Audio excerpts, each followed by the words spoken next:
Alright, here we are, 1600, Heat 6, Simply IT Services, sponsoring groups B and C, and we're away. Benny Porter on pole from Kinsella.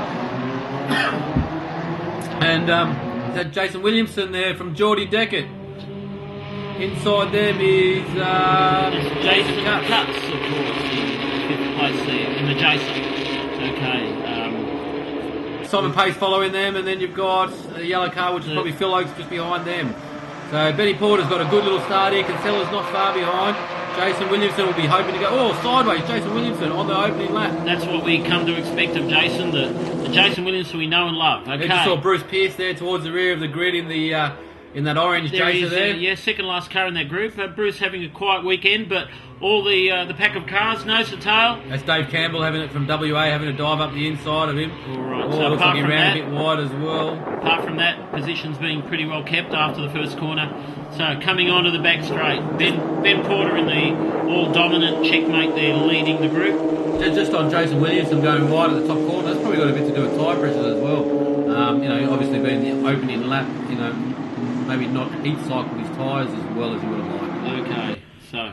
Okay, they're still all pretty close together, except those last two there. Great shot of the line of cars snaking down the arm Phil Oakes was having a look at the inside of Simon Pace, but thinks better of it. Actually, Phil Oakes came together with his good mate Phil Wilkes down at Victoria Phillip Island a couple of weeks ago. Caused a bit of airtime for Phil Wilkes.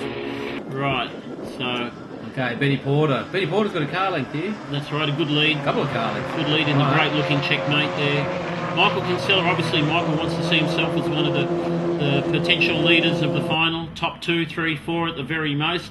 So he wants to see if he can hang on to Ben Porter and take the lead off him. Oh, mate, I'd suggest people like Ben Porter, Daniel Reynolds, Michael Kinsella, they're not interested in anything but first. Well, sure, but Michael will be measuring himself against Ben in this heat, and hopefully he needs to be able to take the lead to know that he's going to be competitive, 100% competitive.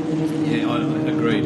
So, okay, there's Jordan Deckett. Yeah, doing a great job, the young blokes in Queensland. Right on Jason Williamson's tail as they go down the main straight. I think they want to make a bit of a future in motorsport, so, this is one of their first steps. They've just come out of karting. It'll be interesting to see where the next step goes. I've heard a rumour that there's potential that they might look at Aussie race cars. Well, Jordan can use this video that we're doing now, of his great drive through here to promote himself, because obviously it's a good example of his great abilities. You don't rock up to Wakefield Park and punch out sevens at the first time if you can't drive. Exactly, and in a car that's 13, 14 years old as well. Exactly right. There's Gary Hook. Yeah, great job. And Phil Wilkes going through. I bump steered you there, sorry, mate. That's right. So, okay, now what do we got here behind them? You've got... There we are, Brody Tilbrook down the inside Shane Purvis. So, Brody makes up a spot. John McDonald in the false-over Mako tries to go around the outside of Shane Purvis, but he pulls back out and just follows Shane through. And on the back of that is Lee McGarvey, his first race since the beginning of last year. Is that long? That's right, actually it's approaching 2 years, his first race in 2 years. Time flies, doesn't it? It does, so great to have him back, definitely. Okay, Kinsella's all over the back of Benny Porter now, so he's definitely caught up. Maybe he started his tyre pressure just a little bit lower, just to sort of come on a bit later. Jason Williamson not too far behind with Geordie Deckett all over him, and then there's a gap. Here's Brody Tilbrook. He's doing a great job in his early Formula V career. Actually, talking about Geordie Deckett looking at options of where to go, my feeling is one of the best places you could probably go is skip Formula Ford, do Formula V. You learn the same sort of racecraft, a little bit of setup. Most of the guys that run at the front can run at the front of any field, and then you go maybe to F3, where the budgets are probably a little bit less than Formula Ford or maybe some of the other series, and you got a Gold Star, not a lot of competition there, and you can get your name out there, and then you step up to Fujitsu or... Well, one thing I'd have to say is that any red-blooded open-wheel racing car driver wants to drive real open-wheel racing cars. And Wings and Slicks are your ultimate open-wheel racing car, and a Formula 3 right at the moment in Australia is very affordable, at least to purchase a midfield car, say. And if you don't crash the car, it can be relatively cheap to run as well. So it's something I would certainly love to do. Well, to have a good Dallara F3 in my garage. Well, it'd be lovely to have a nice F3 in your garage, but I mean, if you're looking to step into something to race for a career, unfortunately, wings and slicks isn't that big in Australia. You know, we need a bit of a resurgence from wings and slicks, or just open wheelers in general, really. I mean, Formula V is quite strong. Formula 4 goes up and down. Formula 3 goes up and down. But the tin top stuff seems to be more solid. So those guys that are looking for a career, like Geordie Deckard and maybe this Brody Tilbrook and some of the other guys that are coming through. Like Gary Hook there we can see going around the outside. Yeah, Gary Hook's got a big future ahead of him. And John McDonald we can see there coming into the fish hook. Yeah, okay, but we're not talking about racing anymore, are we? Yes, we are, of course. Oh. Yeah, mate, give me an open wheel racing car anytime. And wings and slick classes will make their return one day. So we just have to make it happen, I guess. So. Oh, here we go. Geordie Deckard down the inside of Jason Williamson. Speaking of the Aussie racer, he had to young potential driver, and Michael Kinsella does it. He finally takes the lead of this race. He now knows that he can pull ahead of Ben Porter any time. All he needs to do is to not break the toe. Brady Tilbrook thinks better of it. Great drive by Gary Hook. He's gone around the outside of all these cars. So Gary Hook moving up the field. Yeah, that's right. Gary's been driving like he's been on fire in the last few races. So well, his car's not, stalling because the battery doesn't work. It's got petrol in it. Yeah, he forgets to put the engine in. Yeah. Things like that, which he's been doing for the last couple of years. But so when you finish races, you actually tend to do better results. I don't know where that comes from. That's interesting, isn't it? Yes, if you finish the race, you get a result.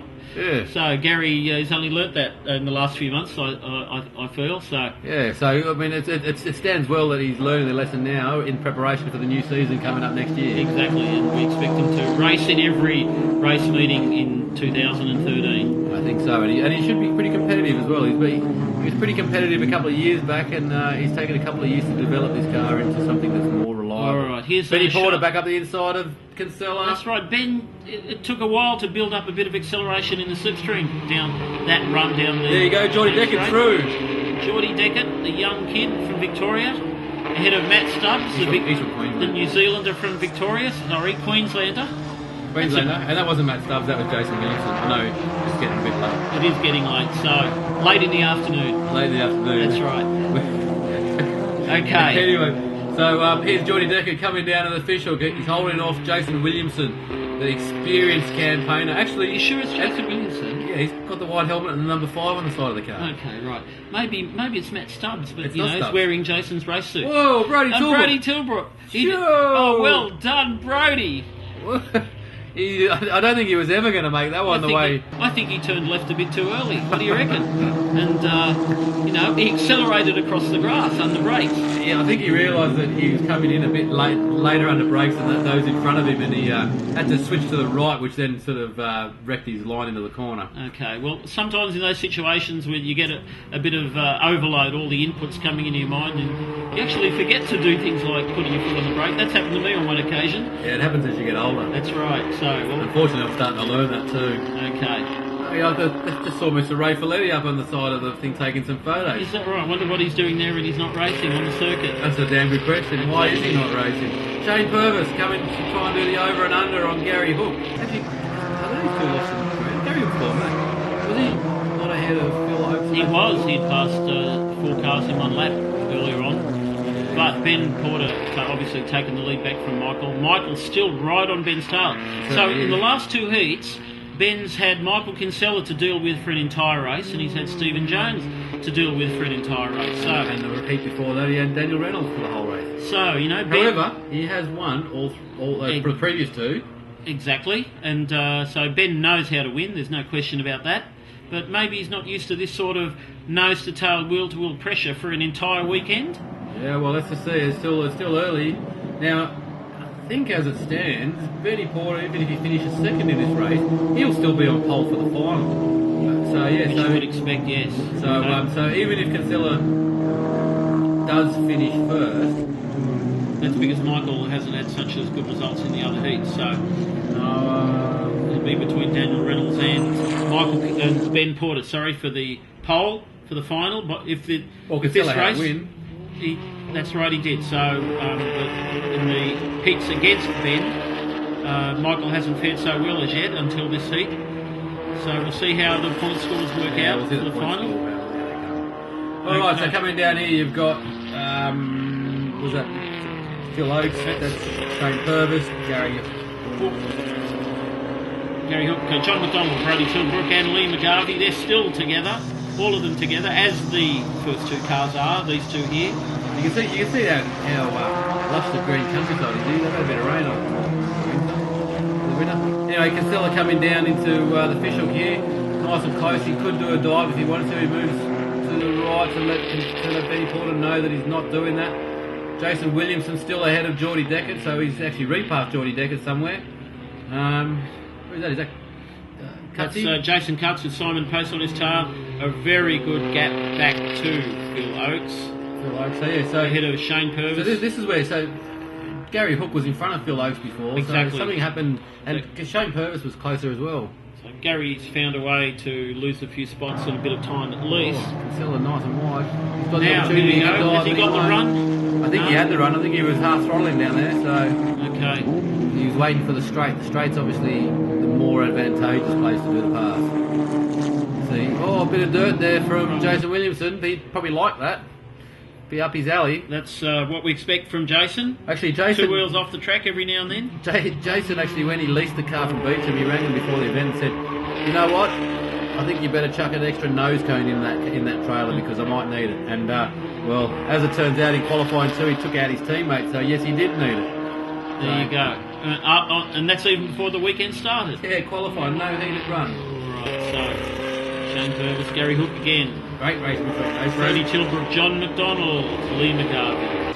Okay, so here you go. This is a pretty fiery battle here. Geordie Deckett and Jason Williamson. You know, Geordie Deckett's doing a fantastic job. I mean, he's pretty solid. He's very safe. He's not put a wheel wrong. He hasn't put one wheel wrong all weekend. He hasn't even been sideways from what I can recall. Exactly. And look, we all know Jason Williamson, and he's got a reputation for hanging that tail out in his cars past. But watching him here, he's really online. He's aggressive. He's braking late. He's smooth. It's probably as good as Jason Williamson's ever driven. Well, now that he's got this package, this Sabre VW Performance Beecham package underneath him, he's sort of demonstrating some abilities that we all believed he had, but we hadn't quite seen up until this weekend. Well, we've always said he was fast.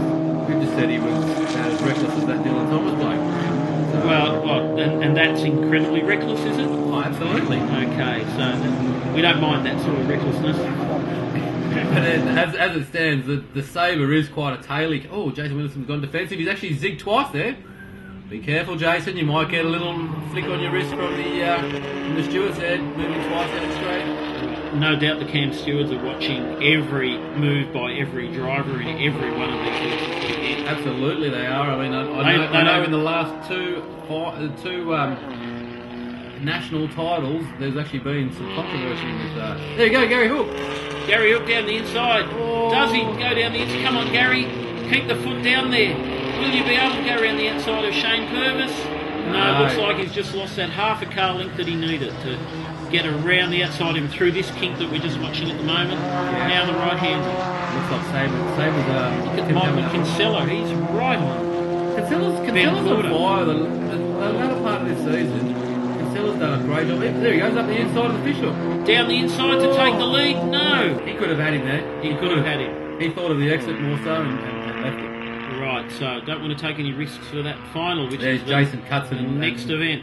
and Simon Pace. They've been pretty quiet there together. Well, Here's an example where if you just get a bit of a break, lose that lead to the car up ahead, then you just fall off them really quick. okay, Shane Purvis, Gary Hook, they're still locked together. And here they come. Benny Porter's gone defensive for Kinsella here on the last lap. Again, Ben's been defensive in every heat that we've seen the last few races. Yeah, well, I don't think the end of the straight is his strong point. He's much stronger in the second half of the lap than he is in the first half. Look, Kinsella's looking to go back up on the other side, but you won't get around there. Benny's too smart for that, and Kinsella has to yield. Great driving by these two great drivers, especially Michael having to, fight from the back and watch that exhaust pipe almost the whole race. I'd say Kinsella knows the exhaust pipe quite well, but he's got exactly the same pipe on the back of his. Has he really? So, actually, the pipe is the same as half the field. Okay. Here you go. Betty was a bit defensive there. Kinsella, could get a good run out here and go for a run down to the final corner. Jason Cutts is a little bit defensive, but not. But he hasn't really been threatened by Simon. We know that Simon is a very, very safe driver when he's in clear air. He's very quick. There you go. Jason Williams is defensive straight away. Straight to the right-hand side of the track. He doesn't want to lose this third place. And he doesn't want to be confused with being Matt Stubbs either. Okay, so I wouldn't want to be called a Kiwi either. Here we go. Ben Porter over to the middle of the track again, making the long way around for Michael Kinsella. Too long for Michael Kinsella. And Jason Williamson holds off Geordie Deckard as well. So status quo in the first three groups of two, because Jason Cutts has also held off Simon Pace as well. Big gap down from Simon Pace all the way back through to Phil Oakes. And then Phil Oakes has even got a little bit of margin from him back to this battling pair of Shane Purvis. Will Gary Hook run into Shane Purvis? No, they managed to make it round, and that's the way they'll finish. Yep, here they come down the straight. And you got Brody Tilbrook not far behind, so here's Phil Oakes just crossing the line. Great job there by Phil Oakes. Where is Shane Purvis? There is Shane Purvis. Did Gary Hook got ahead of Shane Purvis, I think? Did he? I think so. I think Shane, he did ducked out from behind of Gary Hook. And there's Johnny Mack, Lee McGarv. So in the Simply IT, Heat 6, B and C, 1600 race. Benny Porter with the Kelfab car, checkmate, comes through first. Michael Kinsella, second from Dynamic Online Finance. Jason Williamson, Beecham Racing, third. Great effort. Geordie Deckard from Queensland, Mydrade, Cool Aircon. And in fifth place, the great Jason Cutts in the Jaser factory, Jaser, owned by Mark Williams. Sixth place, car number 50, Simon Pace. That's Pace HDD Excavations. Seventh place, Phil Oakes, the Coffee Clique, Jaser. And eighth place, I think, again for Gary Hook, for the Bottle Mart Jaser.